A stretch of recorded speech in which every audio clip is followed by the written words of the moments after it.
And we are live. Welcome, mystery and thriller fans. I'm your on-air host and author, Sara DiVello, and I am so excited to welcome tonight New York Times best-selling author Sarina Bowen, here to give us the inside scoop on her brand new book, The 5-Year Lie. Sarina, welcome to Mystery and Thriller Mavens. Tell us Thank about this you. book. I'm so happy to be here. A lot of books don't have like a weird real life, moment when they became themselves, but this one kind of does. I Ooh. have this lovely friend, Lauren Blakely. She's an author of many romances, and we were chit-chatting one night, and she said, the weirdest thing happened to me. I got this text from a friend, and it didn't make any sense. And that same day, her friend got a text from her that didn't make any sense. And it turns out like tens of thousands of people got texts that didn't make any sense. And that's because they had been glitched in the system from months before. So all these people got weird texts, and most of them were only weird to the point like they were asked to pick up milk when they weren't really out of milk. But of course, it's our job to take every weird little glitchy thing that happens and say, but what if the text was from a dead man? And what Ooh. if he disappeared mysteriously? And what if the text you got just changes everything you thought you knew about him and his departure? So that's Oh. that's where this book came from. Oh my God, that's such a cool backstory. Thank you for telling us that, because I was going to ask you, how did you get this crazy idea? A text from your, dead fiance who's been, bless his heart, dead and gone for 5 years. Like, Yeah. how the heck does someone think of that? Because I would never think of that. And now I know. Oh my goodness. Well, I still have a lot of questions, and I know all of our Miller mystery and thriller fam does as well. So I can't wait to get going get going. But first, I just want to welcome everyone. So we are streaming live to 7 different destinations on Facebook and YouTube. So hey, mystery and thriller loving friends, no matter where you're watching from, you're in the right place. This is the right time. It is Mystery Monday, and because Mondays can be murder, we're going to make it a little less painful and get your week off to a killer start. So if you've been here before, you know the drill. And if you're new, welcome. We're so happy to have you. Here's the drill. Every Monday, I give you my handpicked featured authors, and you get to ask them anything. So ask New York Times bestselling author Sarina Bowen, who, by the way, is wearing that on-brand pink. Don't think I didn't notice, Sarina. Anything you want about The 5-Year Lie. And fun fact, this is Sarina's 31st book, but her very first thriller. That's right. Sarina has written 30 romances, and I need to know everything. So just get the questions going in the comments. I'll get them right over to her. Renee is joining us from Facebook. She says, hi, Sara and Sarina from Southeast Florida. Hi, Renee. Robin joining us also from Facebook saying, hi, Sara and Sarina from Coeur d'Alene, Idaho. You don't speak French, do you, Sarina? I unfortunately no. Make it sound good. Fake it. Make it sound French. Renee saying, Sarina, you are a new author to me. It is so nice to meet Nice to you. meet you. That is what we're all about here, connecting you to your favorite authors and introducing you to your next favorite. And maybe it's this lady right here in the pink sweater. Elizabeth, welcome to the conversation. And she says, hello, ladies. What made you want to start writing thrillers, Sarina? Yeah. Why'd you come over to the dark side? Well, first of all, I always dress to match my book covers because, why wouldn't you? But but no, I really love the romance character arc. It's so much fun to me. But I wanted to solve different story problems. I wanted to have the possibility to have absolutely everything go wrong in a book. It's like the stakes felt higher to me, and that was really exciting. And also this idea that I had, I told you where the idea for the book came from, but I didn't do anything about it for a couple of years first. And it didn't feel like a romance novel. So I just let that percolate for a while, and I just decided it was a thriller plot. So I went back to my friend Lauren and I was like, that thing about the text, are you going to do anything with that? And she said, no, you absolutely should. And yes, it does sound like a thriller. And once you sell the book, like, tell me, I'll be so excited. So she got a really nice box of chocolates after I sold this book. Yay. And so many of us are wondering this. Renee also wondering, why did you write a thriller? Yeah, exactly. Because we like murder and mayhem over here. We're not used to love and happily ever after. So I think I'm just so fascinated, that this is your 31st first book and your very first thriller. And I just need to know everything. So, as you can probably intuit, Sarina has not been writing a book a year for 30 years. Yeah. Right. Since the age of, 3. Yeah. So she just shared, put out 3 books a year, which is, my God, mind blowing. So let's start there. Sarina, what was so many people are laughing on Facebook, sending up the laughing faces. What was the big difference for you between writing a romance and writing a thriller, aside from the obvious happily ever after Yeah. murder? So, people say that romances are formulaic, and I always it's not that I bristle because I'm offended, it's just that I wish it were true. Like, if there was really a formula that I could use to write every book, then my life would be so easy. What is true about a romance, though, is that the ending is predestined. You've made the reader a promise that this couple will end up happy, but that actually makes the job hard because you have to give, really good conflict in the middle to make that seem uncertain and really difficult. So with a thriller, you're making a different promise. You are giving the reader a really outrageous problem, and in this book, we've got some really outrageous problems. And then the promise that you make, though, is that the truth will be revealed, and the reader will understand this difficult truth no matter how hard it is to get there. And that I really enjoyed learning the analytical differences between how the books work. And I will say that to me, still, romance is easier, and I'm not sure yet if it's just familiarity or if romance really is more linear. But I had to learn how to match wits with the reader, basically. Interesting. Now, when you set out to write a thriller, did you have that in mind, that you make, as you said, that you make the reader a promise, and then you were like, what is the promise of a murder mystery, which is not a predestined, as you said, happily ever after, and in the romances? Or were you like, oh, it was only after you wrote it that you were like, oh, actually I did make a promise, and here's how the promise was different?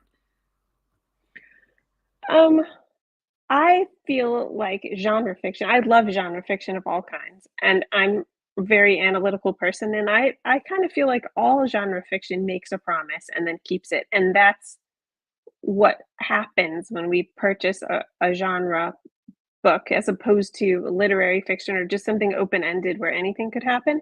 And I love that. Like, I love that every genre fiction book makes a promise. It's just this is a slightly different one. You will find the truth. And so that made it exciting to me to switch gears a little bit, but to be still held to the same standard, I guess. This is so interesting. Elizabeth, welcome to the conversation, joining us from Facebook, saying, I've never heard it put that way, making the reader a promise. Me neither, Elizabeth. We're vibing. I also have never heard of it, and I'm marinating on that as I sit here. And it's so true.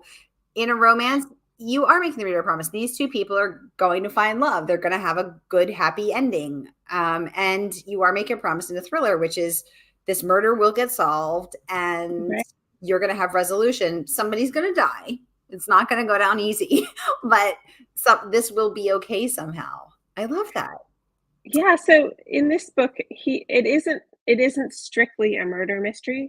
He left. And as she starts digging into his past, like every time she asks a question about that day 5 years ago, like things get stranger. People get mad. And so she really is not trying to solve a murder, but figure out what the heck happened. Like, was he the man that I thought he was? Was the relationship we had the one that I thought we had? And what the heck happened? And layer after layer, it's just it was a real good time to uncover that. Yay. Jane wants to know, what are you working on now? Well, I just wrote my second thriller, and Yay! yeah, so we're editing that, and we just settled on the title, and it's such a great title. I love it so much. It's called Dying to Meet You. I And love it. yeah, and in this case, there was a murder right at the beginning of the book. There's a woman in she's pushing 40, and she's a single mom of a teenager, and she was dating someone for the first time in a really long time, and he dumped her by, rudely, like, all of a sudden dumped her, and she is so mad. And we all have ways of coping with this problem. You on the sofa with the pink wine or the ice cream or the rom-com movie, but she's all out of ice cream, so she's coped in an unhealthy way, which is Hmm. to follow him around town on the friend finder app, to Oh see no. what the heck he's. Yeah, yeah. So it's unfortunate, but she's, following his new movements because she thinks maybe he's dating someone else, and sure enough, he goes and parks his car in their spot. Oh, And she's so mad. So she I'm leashes mad. up the dog and goes out for a walk to see who else is in the car, and she finds him in the car and he's dead. So yeah, she's just left this impeccable digital trail of stalking him. Right, because right. Oh, me, officer. LOL. Me and my phone. Yeah. Oh my god! And just like that, we are hooked. Okay, I am so excited to read that one. Yay! Sharon joining us from Minnesota, saying hi, Hi. Sharon. Renee wants to know what type of books do you enjoy reading, Sarina? Well, um, I have been challenging myself the last couple of years to read a lot of different things. Ooh, Sometimes when you only read in your own genre, the world feels smaller, and if you blow that apart a little bit and you get creative, then there's just more to think about. So obviously, I've been reading a lot of suspense lately. The last two books that I really loved in suspense, one of them was Listen for the Lie by Tintera.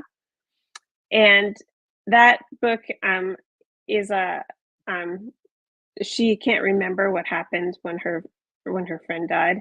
The thing I love about this book is that it has a really quirky first person voice. It's kind of sounds like a romance novel. I It's really wild. I love it. And before that, I really liked The First Lie Wins. ooh, oh yes, excellent. Okay, two great picks. And I read outside of our genre as well. And it's so interesting. I'm right now, I just finished reading Husband, Wife, Master, Slave, which is a nonfiction historical about an enslaved black couple who escape from their enslavement by posing as a white man. The wife poses as a white man, and the husband poses as her enslaved servant. And Wow. they escape successfully and make it all the way to England. And it is such an incredible story. And Ilian Wu, who's the author, just won the Pulitzer Prize for it last week. Oh, yay. It's fantastic. Wow. What a tale. It's true. And I love that it's true. Hmm. Okay, great. Oh my goodness, we have so many great questions. We're going to get to all of them. Don't you worry. Okay. So I wanted to share, I always ask everyone to share one secret. And thank you for sharing yours. That Dying to Meet You is the title of book 32, thriller number 2. And Robin is saying, there it is, Sarah, that double entendre title. Yeah. So we were just talking with New York Times bestselling author Kate White, the former editor in chief in Cosmo. She's on book 18. And she said 18 books ago, double entendre titles were very in vogue, and we all are kind of mourning the loss of them, or at least Robin and I are. So we are so excited to see a double entendre title. Thank you, Robin, for noticing and remembering. Renee saying she loves both of those books that you mentioned, Listen for the Lie and The First to Lie. I'm noticing that you have a lying theme, Sarina. You're attracted to I lying do. books. You know what though? It's not just me, obviously. But have you ever heard Jennifer Lynn Barnes give a talk? I have not. She is a New York Times bestselling author of young adult books, but Okay. also she is an academic in the field of psychology, I Ooh. believe at the University of Iowa. And Ooh. her specific field is that she studies fandom and fiction. So why do we spend so much time on things that aren't real, and why do we care so much? Yeah. And she has kind of like a list of hooky words that in titles that always kind of like give you a lot of depth, and lie is actually one of them. Very cool. Thank you for sharing that. I Yeah. didn't know that. Yeah, she's cool. Paola, welcome to the conversation. She wants to know, is this book an evolution from what you did in the Company series? Well, kind of, and thank you for noticing that. Like, I've always written very plotty romance books, so to say that this is my first thriller, it's definitely my first thriller that's shelved that way, but I do like to lean into plot-heavy romances. So there have been The Company is 2 books, definitely thrillery vibes there. It's romantic suspense, I guess you would call it. But even some of my other romances have secrets, mysteries, antagonists that need to be foiled, and I just really like that. It's a good time. So, for those of us who have not read the Company series, but have read or are interested in reading The 5-Year Lie, tell us about how this is aimed. Do they also work at a family company like Ariel, or tell us everything? Oh, about the well, kind of. Actually, thanks. I just never noticed that before.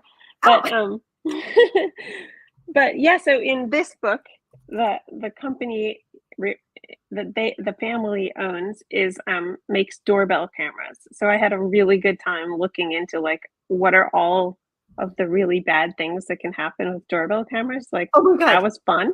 Okay. I'm googling creepiest doorbell camera photos, and people sh Now, speaking of a phone history that could get you in trouble, Sarina Bowen. yeah. Oh, yeah, even before I went thriller, like, the FBI must be looking at my search history, like, "What is she doing?" Um, but the Company series that I wrote refers to, um, a sort of high-tech private investigation, private security firm run by, like, a nerd genius. And the first book is called Moonlighter, and he gets his brother to accompany an old family friend on a business trip to Hawaii to pretend to be her boyfriend and help defend her. And of course, it goes right to the like only one bed in the hotel room, just straight into all of my favorite romance tropes. Just the bodyguard, the only one bed, the like they're in this beautiful resort. So it's really fun. Oh my God, I love it. Renee says, so from your creepy Googling, what is the best doorbell camera to own? I have to tell you, it will probably not come as a surprise to people who've read this book, but I do not own a doorbell camera. Oh my God, that's so funny. Okay, because you probably scared yourself away from it. Well, it's partly that, but also I live in such a rural place that the only thing that would ever pop up on that sucker is, the red fox or a black bear. But those are things we're seeing. I love seeing foxes, and I've never seen a bear. Oh, I saw one in my yard this week. Oh my God, I'm so jealous. Renee, for whatever it's worth, I looked at them and I got a Ring camera. So that's what I have. Robin wants to know, how is the scene on the cover significant to the story? Okay, tell us that. So that photo is from Portland, Maine. It's where the book is set. And Portland is just a really fun city either to visit or to read about because it's a working harbor, but it's still cute. Like it's not a working harbor like Newark, New Jersey, but fishing boats come in every morning and bring in fresh fish, and you can buy a lobster roll on the dock, and it's just the coolest town. And I set this book there for multiple reasons, one of which was that I would needed a really good excuse to go back and visit as often as I wanted to. And also just because Portland is a small city, and I thought that the small city vibe is wonderful. And it works really well for the book. Oh, perfect. Well, I love me some Portland, Maine. There is good eating in Portland, Maine, and I Yes. taught there at the Maine Yoga Festival and ate Oh, my way through Portland, Maine. I've got, and I also, my best friend got married there, and I love Portland. Renee saying thank you. Of course, Renee, that's what we're here for. Yay. All right, you guys, I want to tell you the book just dropped 6 days ago, and you can order it tonight from our favorite woman-owned independent bookstore. That is, of course, Murder by the Book. So whether you're watching with us tonight on Facebook or YouTube, here is that link where you can click and order. Sarina's book and get your mitts on the 5-Year Lie as well. While you are ordering, I want to share some of the incredible praise that this book has earned. So we'll kick off with Julie Clark, who came on for her book. Oops, I copied the wrong one. Who came on for her book, The Last Flight, as well as The Lies I Tell. And she had these words of praise to say. So I'm going to pop them up so we can all read them together. She said, I devoured this book in one day, and I guarantee that you will too. I loved that because we all want a book that is just going to suck us in and make us read until the wee hours. A.R. Torrey, who's also been on Mystery and Thriller Mavens 3 or 4 times for all of her amazing books, had this to say. I'm going to pop it up again so we can all read it. She says that this is an expertly woven story of love, revenge, and murder in a world where so many books feel so similar. This was refreshingly unique and an addictive blend of love and mystery that I couldn't put down. This is storytelling at its finest, and I cannot recommend this book enough. And I loved that because A.R. Torrey Alessandra has written several books herself. And I love that she was talking about how unique this one is. She is, and I wondered if maybe, transitioning over from the romance genre to the mystery genre had something to do with that. We're friends. Like, I know Alessandra, and Oh, okay. That's awesome. yeah, and she's just so interesting and so lively and always doing something new. And it was really nice of her to take the time to read this and talk about it with me. And we did have one conversation that was like, oh my God, how do you have 2 lines of books under one name? And she's like, I don't know, when you figure it out, just tell me. So yeah, it gets a little confusing. I'm not really here to confuse readers, but I guess, the thing that is the same about all of my books and all of her books is just that the voice carries from one to the other. I don't think it's confusing. I mean, you can get a sense for what the book is by reading that handy dandy description, on the back. Definitely. Then it's, Definitely. then I think it's clear. Joanna Schaffhausen, author of Gone for Good, also raving, buckle up. The 5-Year Lie is a twisty roller coaster tale of love and suspicion, revenge and murder. The cameras in our homes are supposed to watch for strangers, but we never think they might be tracking us. Sarina layers on this suspense and this crackling story of passion and betrayal. I love that as well. I also love that Joanna Schaffhausen, I love basset hounds. And so Joanna is such a basset hound fiend, and it's so that I was like, we have to fit hers in. My favorite book of hers is Last Seen Alive. I think it's just great. Oh, good. Thank you for letting us know. John is joining us from Northeast Ohio. John, welcome to the conversation. Always a pleasure to see your name pop up. Allie Carter, thanks for all the hearts, you guys. Allie Carter also weighing in with some fabulous praise, saying, Sarina Bowen is always an auto buy for me, and this is the kind of book that is sure to stay with you. You can't go wrong. I think auto buy is pretty much the highest praise, right? Because you don't have to wait for the reviews. You don't have to wait for the description. As soon as it drops, you're in. Who's an auto buy for you, Sarina?